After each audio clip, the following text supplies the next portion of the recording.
उसके लिए सिक्योरिटी की थी, पूरी प्लान की थी। क्या क्या उस टाइम पे प्लानिंग होती थी, किस तरीके से होती थी प्लानिंग उस टाइम? सी नाइन्थ आपको एशियन मतलब, गेम हाँ बहुत बड़ी इवेंट थी देश के लिए। हाँ। ये पहली इवेंट थी, इससे पहले ऐसी कभी इवेंट हुई नहीं थी। तो इंदिरा गांधी जी प्रधानमंत्री थी, तो ये इवेंट की जब बात नाइन्थ एशियन गेम की हो गई, तो उसके लिए स्टेडियम बनाने थे, स्टेडियम्स बनाने थे, पूरा गांव बनना था, बहुत कुछ होना था। ये कहाँ पे होना था? ये आपका आईपी स्टेडियम जिसको बोलते हैं ना आजकल, इंदिरा गांधी स्टेडियम जो है, हम्म। पहले इसका नाम आईपी स्टेडियम होता था। वहाँ पे इंडोर स्टेडियम बनना था। ये जवाहरलाल नेहरू स्टेडियम बनना था, जो बड़ा सबसे बड़ा बना है। एक जमुना वेलोड्रम था जिसमें साइकिल वाले थे। ऐसे बाकी कई स्टेडियम फायरिंग फोरिंग बने थे सारे। तो उसमें सुरक्षा की बात हुई, क्योंकि पंजाब का आतंकवाद तभी अभी शुरू शुरू हुआ था, तो इसकी चैलेंज था काफ़ी। तो उसके लिए उन्होंने कहा कि भाई इसको व्यवस्था की जाए। और पुलिस उन दिनों में बड़ी कम होती थी, आज भी कम है। आपको बताऊं मैं, दिल्ली में 70 या 75 हज़ार पुलिसमैन है, और सिक्योरिटी गार्ड है यहाँ पे 5.5 लाख। हम्म। उस वक्त पुलिस बहुत कम होती थी, एसपीजी नहीं होता था। तो उसको जब बनाने की बात हुई, तो इंदिरा गांधी के बहुत क्लोज रिलेटिव थे मिस्टर गौतम कौल। गौतम कौल जो उनके आंट के बेटे थे, आईपीएस अफसर थे, उनको ये चार्ज बनाया गया कि आप इसकी व्यवस्था देखोगे। घर का आदमी था वो। और स्टेडियम बनाने का काम दिया गया था मिस्टर शरद दास को, जो उड़ीसा के बहुत अच्छे आर्किटेक्ट थे। उन्होंने इंदिरा गांधी की जो छतरपुर वाला कोठी उसी की डिज़ाइन की थी। उसने, मुझे जानते थे कि मैं सिक्योरिटी एक्सपर्ट हूँ, तो उसने मुझे कहा भी आप इसकी सिक्योरिटी देखने का काम कर सकते हो। मैं कहा कर सकता हूँ। तो कहता ही तो मैं आपकी मीटिंग प्रधानमंत्री से कराता हूँ। मैं, यार उससे क्या करवाओगे, इंदिरा गांधी से। तो मैं उस वक्त जनता पार्टी की यूथ विंग का जनरल सेक्रेटरी भी था। हम्म।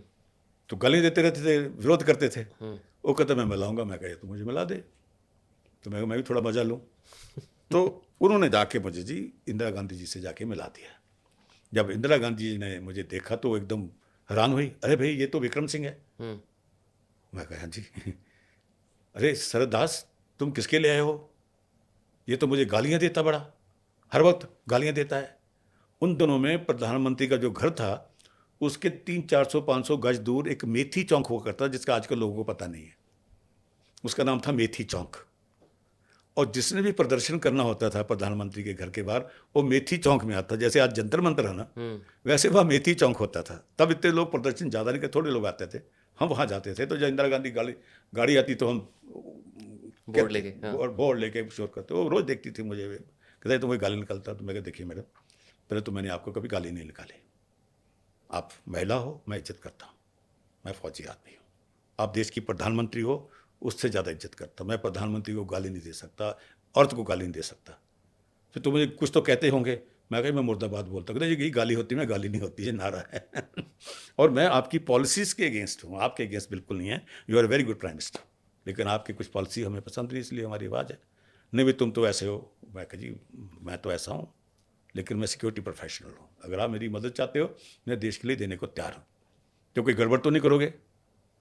मैं कि जब सिक्योरिटी का काम करूँगा तो मैं सिक्योरिटी देखूंगा, तब मैं जनता पार्टी उठी नहीं हूँ। कहती दैट्स गुड आइडिया। तो फिर करिए, आप व्यवस्था करिए। तो आपको आपकी पार्टी वाले नहीं कहेंगे तुम भाई इंदिरा गांधी के लिए काम कर रहे हो। मैं कहा मैडम मैं देश के लिए काम करूँगा, हम्म। ये देश का मामला है। कि ठीक समझ गई। तो उन्होंने मुझे काम दे दिया वहाँ पे। तो उसका पूरा जो स्ट्रक्चर बनना था उसका, उसके अंदर मैं जुड़ गया शरद दास के साथ। और एशियन गेम के बाद सिक्योरिटी की कई चीज़ें उस वक्त सामने आई। और एशियन गेम में इंडिया में सबसे पहला, जो आप आजकल आईडी कार्ड आप लेके चलते हो ना सारे जने, कंपलसरी हो गया है। इंडिया का सबसे पहला आईडी कार्ड मैंने इंट्रोड्यूस कराया था वहाँ पे आईपी स्टेडियम में, जी टीवी वालों